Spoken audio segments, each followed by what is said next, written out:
Hello, जय हिंद, वंदे मातरम दोस्तों। जी हाँ, सभी भाई बहन और गणियों का स्टडी विद शशांक में स्वागत है। आज हम लोग डिस्कस करेंगे काफ़ी इंपॉर्टेंट पॉइंट को जो आपके एग्जाम में पूछा जाता है। अधिगम स्थानांतरण। जी हाँ, अधिगम स्थानांतरण के बारे में बात करते हैं। चलिए, अधिगम स्थानांतरण का जो प्रतिपादक है ये कौन है? जी, अधिगम स्थानांतरण के जो प्रतिपादक है आपके थर्नडाइक है। जी हाँ, कौन है? थर्नडाइक। कॉपी में नोट डाउन करना है सब स्टूडेंट को। जी हाँ, अधिगम स्थानांतरण क्या होता है इसके बारे में भी हम लोग बात करते हैं। जी इंपॉर्टेंट पॉइंट है, एग्जाम में डायरेक्ट यहाँ से प्रश्न पूछा जाता है। अधिगम स्थानांतरण होता है एक स्थिति में सीखा हुआ ज्ञान किसी दूसरी स्थिति में प्रयोग किया जाता है, तो इसको हम लोग अधिगम का स्थानांतरण कहते हैं। जी हाँ, ये अधिगम का स्थानांतरण आपका कहलाता है। बात करते हैं अधिगम स्थानांतरण के कितने प्रकार होते हैं। जी, अधिगम स्थानांतरण के आपके 3 प्रकार होते हैं। जी हाँ, अधिगम स्थानांतरण के प्रकार कौन कौन से होते हैं? आपका एक सकारात्मक स्थानांतरण, नकारात्मक स्थानांतरण और शून्य स्थानांतरण। जी हाँ, कौन सा?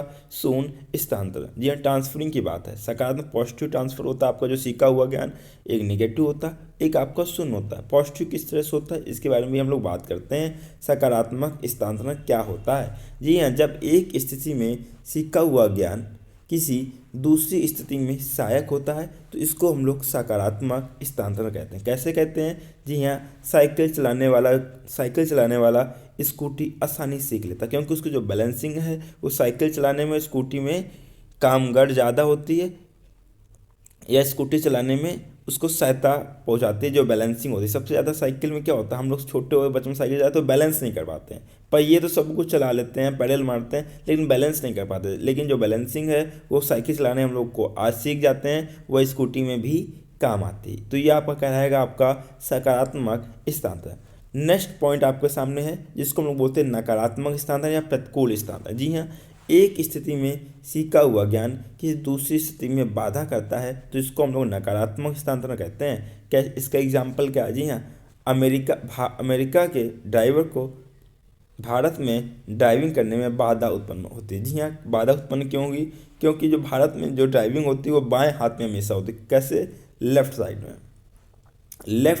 साइड में ड्राइविंग होती है। जबकि अमेरिका की बात करते हैं तो अमेरिका के लोग राइट साइड में ड्राइविंग करते हैं। कौन साइड में ड्राइविंग करते हैं? राइट साइड में, इसलिए उनको दिक्कत होगी। नेक्स्ट पॉइंट आपके सामने है।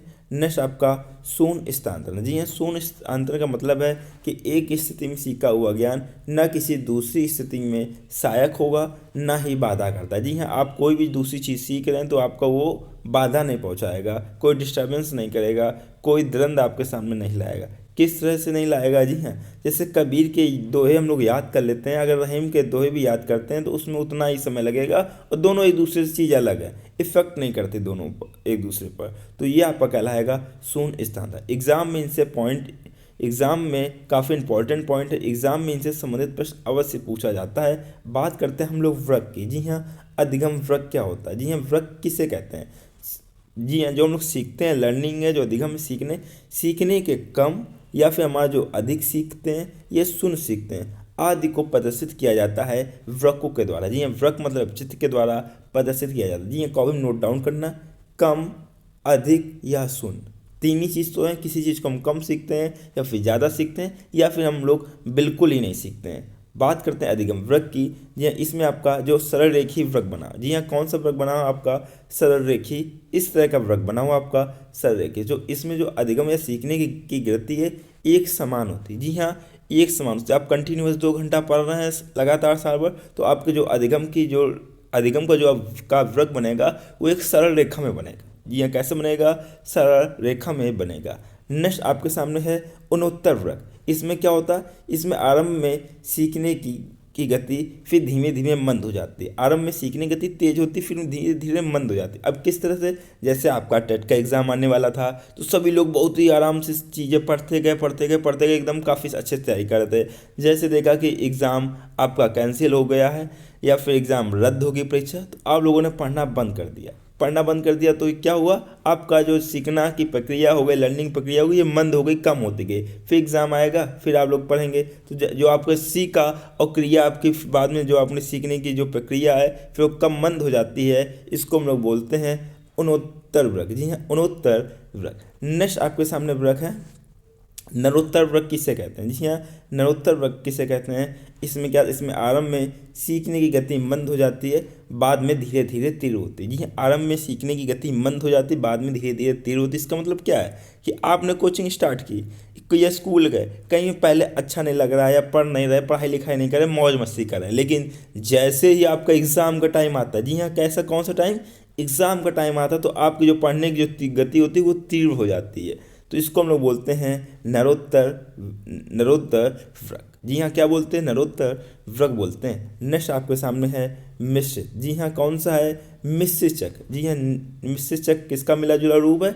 मिश्रित चक्र आपका उनोत्तर और नरोत्तर का मिला जुला रूप है। जी हाँ, उनोत्तर और नरोत्तर का मिला जुला रूप है। जी हाँ, गति बढ़ती है फिर कम होती है, बढ़ती है फिर कम होती है, आपका मिश्रित चक्र है। अधिगम का पठार के बारे में क्या बोलते हैं? जी अधिगम, नोट, एक इंपॉर्टेंट पॉइंट है आपको नोट करना।